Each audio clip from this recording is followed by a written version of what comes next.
दोस्तों Nifty bank के लिए बैड न्यूज़ आ रही है। अब निफ्टी बैंक के लिए क्या बैड न्यूज़ है ये आपको पता होना चाहिए। तो बेसिकली निफ्टी बैंक के लिए आपको पता है इस पर्टिकुलर टाइम पर जब आप देख सकते हो निफ्टी बैंक एक बहुत अच्छा परफॉर्म देखने को मिल रहा है, बैंक्स में काफ़ी अच्छा मोमेंटम देखने को मिल रहा है। बट द थिंग इज ना तो करेंसी में हमारी अगर आप देखोगे एक अच्छा मोमेंटम देखने को मिल रहा है और ना ही हमारे फॉरेक्स में। तो एफआईआई के लिए बड़ी देखिएगा खराब अपडेट आई है और फॉरेक्स के नंबर ये तीसरा चौथा वीक है, अगर आप करेंगे आई गेस तीसरा या चौथा वीक है जिसमें हमारे फॉरेक्स घटकर आए। तो आप देख सकते हैं देश का खजाना कम हो रहा है और ये बैंकों के लिए अच्छी बात नहीं है, क्योंकि आरबीआई के लिए फॉरेक्स बहुत इंपॉर्टेंट है, हमारी करेंसी के लिए फॉरेक्स बहुत इंपॉर्टेंट है, सभी कॉमर्शियल बैंक्स के लिए फॉरेक्स बहुत इंपॉर्टेंट है और आपको पता है देश की अर्थव्यवस्था के लिए भी फॉरेक्स बहुत इंपॉर्टेंट है।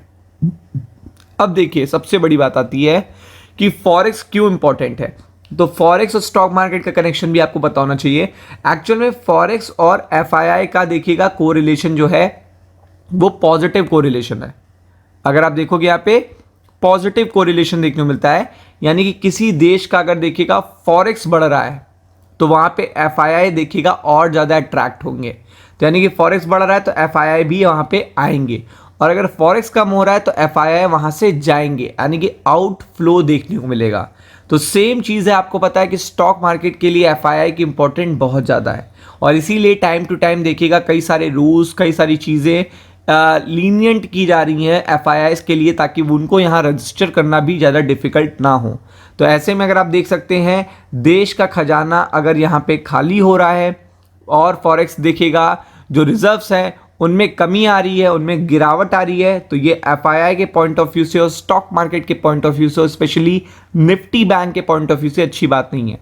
तो आप देख सकते हो यहाँ पे गोल्ड रिजर्व तो काफ़ी अच्छा परफॉर्म कर रहा है क्योंकि गोल्ड में तेजी है, बट गोल्ड रिजर्व में तेजी होने के बाद भी हमारा जो फॉरेक्स कम हो रहा है तो ये खुद में बताता है कि अगर गोल्ड में तेजी रुकती है तो फॉरेक्स और तेजी से गिर सकता है, क्योंकि गोल्ड संभाले हुए है एक्चुअल में फॉरेक्स को, क्योंकि हर हफ्ते गोल्ड में काफ़ी अच्छी तेजी देखने को मिल रही है।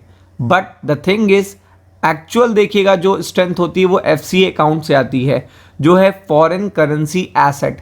अगर वहाँ पे आप ट्रेंड देखने को मिलता है तो आप कह सकते हो कि आपकी करेंसी मजबूत हो रही है।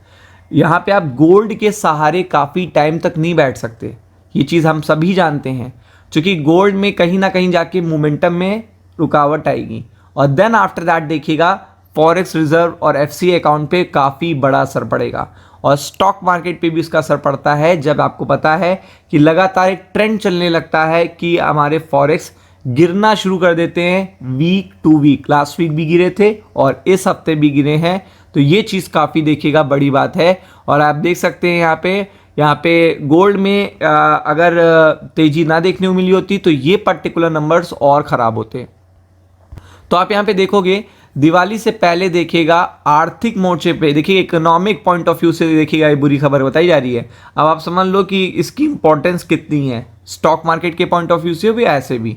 तो आप देख सकते हैं कि फॉरेक्स कम हुए हैं और फॉरेक्स घटकर इतने रह गए हैं 697, जो कि 704 के आसपास थे कुछ हफ्ते पहले।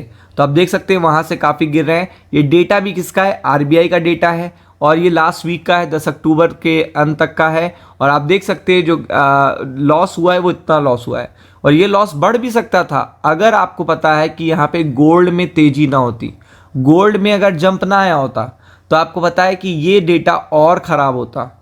मतलब इसने तो इस पर्टिकुलर डेटा को संभाल लिया है, ये आपको कहना चाहिए कि ये पर्टिकुलर डेटा थोड़ा संभल गया due to this particular gold की तेज़ी से, गोल्ड में जो तेज़ी है उस कारण से।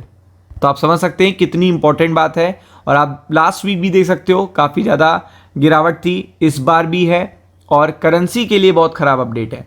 तो अगर आप यहाँ पे देखोगे तो इसके बाद आते हैं स्पेशल ड्राइंग राइट। तो आप देख सकते हो जिसे पेपर गोल्ड भी कहते हैं, तो ये भी देखिएगा डाउन है, ये देखिए ये भी आपको डाउन देखने को मिला है। और सबसे बड़ी बात आती है आईएमएफ।